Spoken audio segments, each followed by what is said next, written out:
मैं doctor Sumitra Meena, associate professor zoology. प्रिय विद्यार्थियों, इससे पहले वाले वीडियो में अपन ने नाइट्रोजिनस वेस्ट प्रोडक्ट्स के आधार पर एनिमल्स का कैटेगराइजेशन के बारे में स्टडी किया, जिसमें हमने 3 कैटेगरीज में जंतुओं को रखा है: अमोनोटेलिक, यूरियोटेलिक और यूरिकोटेलिक।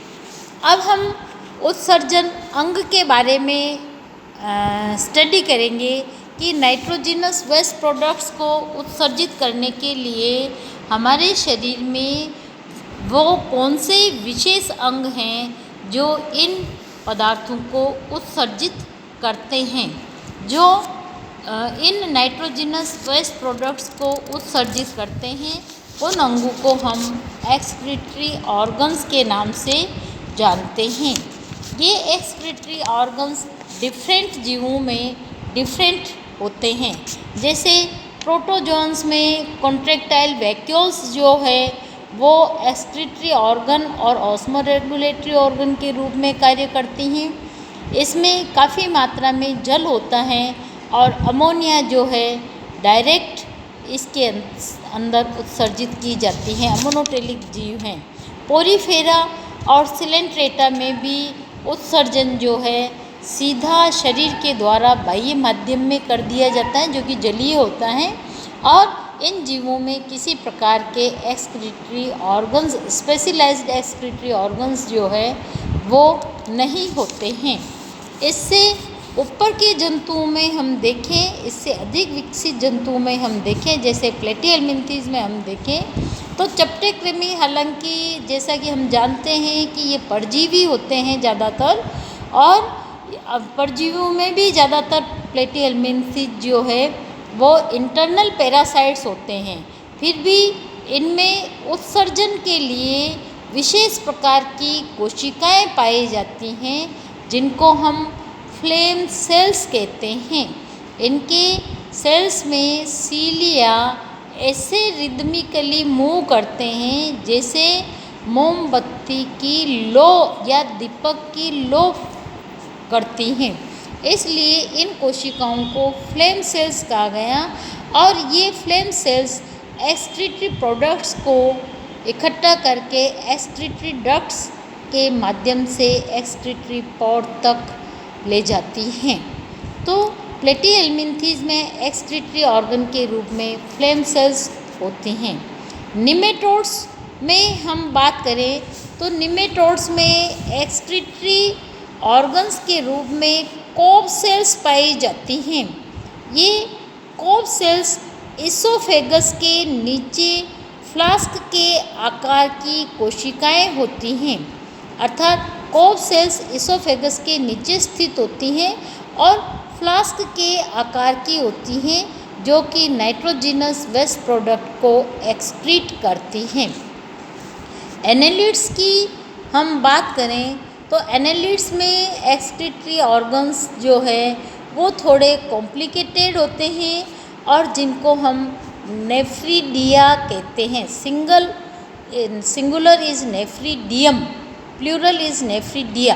तो एनेलिडा में अनेक नेफ्रीडिया होते हैं, और ये नेफ्रीडिया एक्सक्रीटरी ऑर्गन का कार्य करते हैं। नेफ्रीडिया भी 2 प्रकार के होते हैं। बहुत ही सिंपल प्रिमिटिव नेफ्रीडिया, जिनको हम प्रोटोनेफ्रीडिया कहते हैं।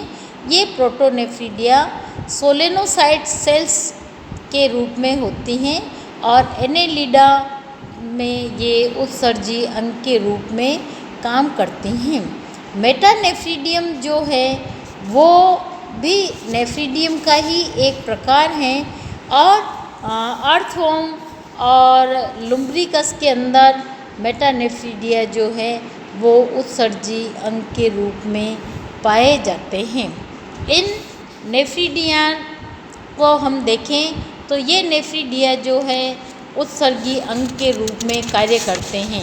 ये नेफ्रीडिया भी जैसे फेरेंजियल रीजन के नेफ्रीडिया और पोस्टीरियर रीजन के नेफ्रीडिया अलग अलग टाइप से विशेषताएं अपनी रखते हैं। एनेलिड्स से आगे हम आर्थ्रोपोड्स को देखें तो हम देखते हैं कि आर्थ्रोपोड्स में जो है एक्सक्रीटरी ऑर्गन्स नेफ्रीडिया नहीं होके विशेष प्रकार की ग्लैंड सेल्स होती हैं। ये विशेष प्रकार की ग्लैंड सेल्स जैसे antennary gland cells, maxillary gland cells, Malpighian tubes जो है वो एक्सक्रीटरी ऑर्गन के रूप में इनमें पाई जाती हैं। मोलस्क में भी एक्सक्रीटरी ऑर्गन के रूप में नेफ्रीडिया ही होते हैं।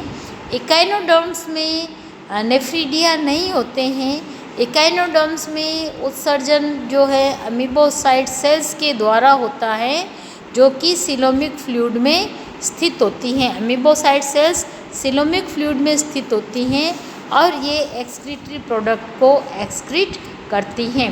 इकाइनोडर्म्स में वाटर वेस्कुलर सिस्टम डेवलप होता है, किसी तरह का सर्कुलेटरी सिस्टम जो है नहीं होता है। वाटर वेस्कुलर सिस्टम ही सर्कुलेटरी सिस्टम की तरह फंक्शन करता है और इनके सीलोमिक फ्लूइड में अमीबोसाइट सेल्स होती हैं जो एक्सक्रीशन का काम करती हैं। वर्टिब्रेट्स को यदि हम देखें तो वर्टिब्रेट्स में एक्सक्रीटरी ऑर्गन्स जो है वो हाईली डेवलप्ड ऑर्गन होते हैं जिनको हम किडनी अर्थात गुर्दे कहते हैं। किडनी ही मुख्य एक्सक्रीटरी ऑर्गन है और किडनी की जो यूनिट हैं वो है नेफ्रॉन्स अर्थात किडनी की यूनिट सेल्स जो है इकाई कोशिकाएं जो है वो नेफ्रॉन्स होती हैं और ये नेफ्रॉन्स ही मिलकर किडनी का फॉर्मेशन करती हैं। नेफ्रॉन्स के आधार पे किडनी भी दो प्रकार की होती हैं, प्रोटोनेफ्रिक किडनी तीन प्रकार की होती हैं, प्रोटोनेफ्रिक किडनी, मेजोनेफ्रिक किडनी और मेटानेफ्रिक किडनी। प्रोनेफ्रिक किडनी जैसे मिक्साइन और डोलोस्टोमा के अंदर पाई जाती हैं। मेजोनेफ्रिक किडनी जैसे पेट्रोमाइजोन वगैरह में पाई जाती हैं। इसके अलावा रेप्टाइल्स और बर्ड्स की भ्रूणावस्था में भी मेजोनेफ्रिक किडनी जो है वो पाई जाती हैं। रेप्टाइल्स, बर्ड्स और एडल्ट मैमल्स के अंदर जो है मेटानेफ्रिक किडनी पाई जाती हैं। इस प्रकार हम देखें तो डिफरेंट जंतुओं में डिफरेंट प्रकार की एक्सक्रीटरी ऑर्गन्स जो है वो हमें देखने को मिलते हैं और किडनी को भी हम देखें तो ये भी तीन प्रकार की होती हैं, प्रोटोनेफ्रिक, मेजोनेफ्रिक और मेटानेफ्रिक। स्तनधारियों में मेटानेफ्रिक किडनी होती हैं। तो हम अगले वीडियो के अंदर स्ट्रक्चर के बारे में पढ़ेंगे। मेटानेफ्रिक किडनी की स्ट्रक्चर और फंक्शन के बारे में हम अध्ययन करेंगे।